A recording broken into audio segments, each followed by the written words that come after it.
સાવરકુંડલામાં વ્યાજખોરોના ત્રાસથી વેપારીએ કરી આત્મહત્યા। અશોક ચૌહાણ નામના વેપારીએ અલગ અલગ 8 વ્યક્તિઓ પાસેથી 25 લાખ રૂપિયા લીધા હતા।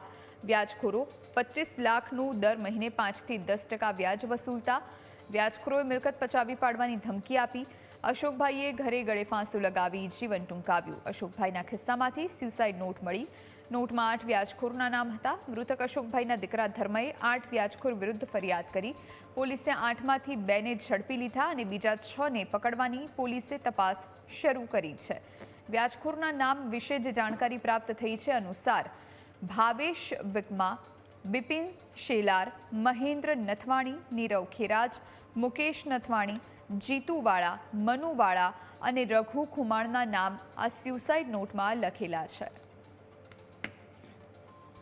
તારીખે સવારે અમે ઘરે સૂતા હતા। મારા મમ્મી મંદિરે ગયા હતા અને પપ્પાએ સવારે 8 વાગે સુસાઇડ કરી લીધો તો દિવાલ ઉપર છતમાં લટકાઈને, અને પપ્પાના ખીચામાંથી સુસાઇડ નોટ પણ મળી આવી હતી। અને એનું કારણ એવું હતું કે પપ્પાએ અલગ અલગ 7-8 જણા પાસેથી ઊંચા વ્યાજે પૈસા લીધા હતા અને વ્યાજ એટલું બધું વધી ગયું હતું કે મારા પપ્પા ભરી શકે એમ નહોતા ને એ લોકોનો ખૂબ જ ત્રાસ હતો મારા પપ્પા ઉપર, એટલે મારા પપ્પાએ આ પગલું ભર્યું છે। લગભગ 8 લોકો પાસેથી ઊંચા વ્યાજે અલગ અલગ સમયે પૈસા લીધેલા હતા અને આ 8 માણસો એમની પાસેથી પઠાણી ઉઘરાણી કરતા હતા, ઊંચું વ્યાજ લેતા હતા અને એ બાબતની ફરિયાદ અત્યારે સાવરકુંડલા ટાઉન પોલીસ સ્ટેશનમાં નોંધાયેલી છે। અત્યારે પોલીસ આમાં આગળની તપાસ કરી રહી છે।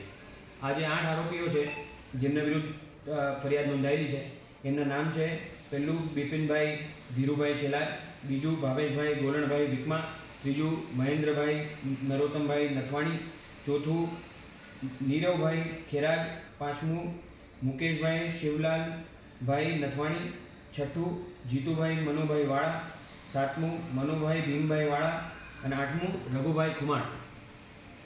અત્યારે પોલીસ આ બધા જ પુરાવા એકત્ર કરી રહી છે। અત્યારે અલગ અલગ FSLમાં મોકલવાની પણ પ્રક્રિયા ચાલુમાં છે અને ટૂંક જ સમયમાં બધા જ આરોપીઓને પકડી પાડવામાં આવશે।